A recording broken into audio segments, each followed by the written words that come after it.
अब anatomy of flowering plant से question देखते हैं। Grass leaves curl inwards during very dry weather select the most appropriate reason from the following. Option दिया हुआ है tylosis in the vessels, closure of stomata, flaccidity of bulliform cells, shrinkage of air spaces in spongy mesophyll. तो यहाँ पे सही answer होगा C, flaccidity of bulliform cells. ये बुल्ली form cell जो है इसका साफ साफ आंसर दिया है एनसीईआरटी में, दिखाता हूँ। अब एक बार मैंने उसमें दिखाया था ना अभी प्लांट किंगडम में, इसी तरह से इसमें से भी दिखाता हूँ एनिमल किंगडम में। सॉरी एनिमल किंगडम कह रहा है, एनाटॉमी में ये दिया हुआ है। साल भी सिलेबस में हटाया नहीं गया इसे। कहाँ गया chapter anatomy of flowering plant, leaf में आपको जाके देखना है।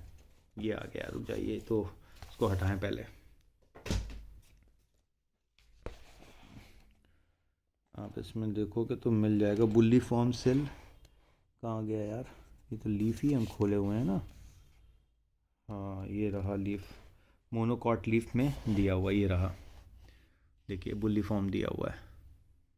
ठीक है, when they are flaccid due to water leaves curls inward to minimize water loss। तो आंसर कौन सा सही होगा, अब इसको हटा दें।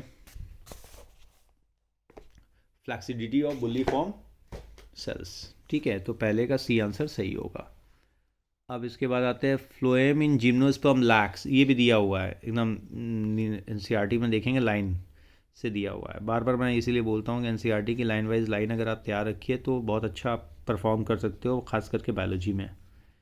फ्लोएम इन जिम्नोस्पर्म लैक्स क्या कमी होती है, both sieve tubes and companion cell, albuminous cells and the sieve cells, sieve tubes only, companion sales.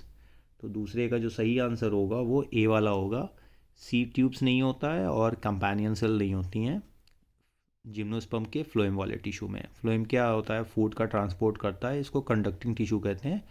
इसी तरह जाइलम का भी ध्यान रखिएगा, एक डिफरेंस जाइलम को भी लेके पाया जाता है जिम्नोस्पर्म और एंजियोस्पर्म में।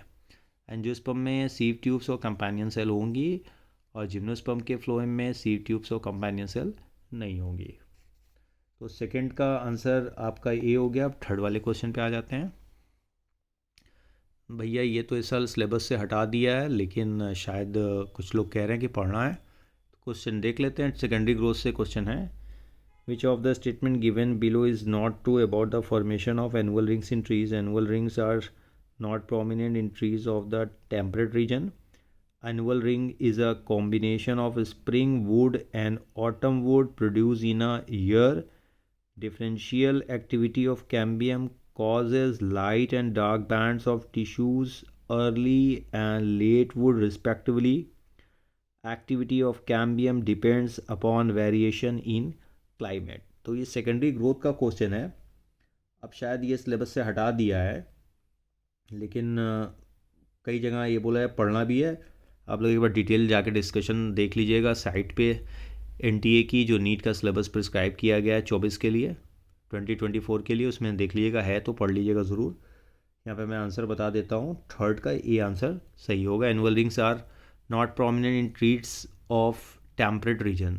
ठीक है, तो तीसरे का ए वाला आंसर सही होगा। अब आते हैं क्वेश्चन नंबर 4 पे। In the dicot root, the vascular cambium originates tissue located below the phloem bundles and portion of pericycle tissue above protoxylem. Cortical region parenchyma between endodermis and pericycle। और चौथा option दिया हुआ है intrafascicular and interfascicular tissue in a ring. ठीक है, vascular cambium dicot root में कहाँ से ओरिजिनेट होते हैं, ये क्वेश्चन किया जा रहा है। तो सीधा आंसर यहाँ पे होगा फिफ्थ का C, parenchyma between endodermis and pericycle. Right, तो चौथे का हमारा ए वाला आंसर सही होगा। सॉरी मैंने कौन सा बोल दिया, सी वाला, नहीं सी नहीं है। Tissue located below the phloem bundles end portion of the pericycle tissue above the protoxylem, तो यहीं से डेवलप होता है। तो फोर्थ का ए वाला आंसर सही होगा। अगेन मैं दोहरा देता हूँ, चौथे का आंसर जो है वो ए वाला सही होगा। अब क्वेश्चन नंबर 5 पे आ जाते हैं। कभी कभी गड़बड़ हो जाता है बोलने में। Regeneration of damaged growing grass following grazing is largely due to. ठीक है, lateral meristem, apical meristem, intercalary meristem, secondary meristem. जो रीजनरेशन होता है डैमेज्ड ग्रासेस का ग्रेजिंग के दौरान, जब चरने वाले जानवर उन्हें चर रहे होते हैं, तो किस मेरिस्टेम के थ्रू होता है?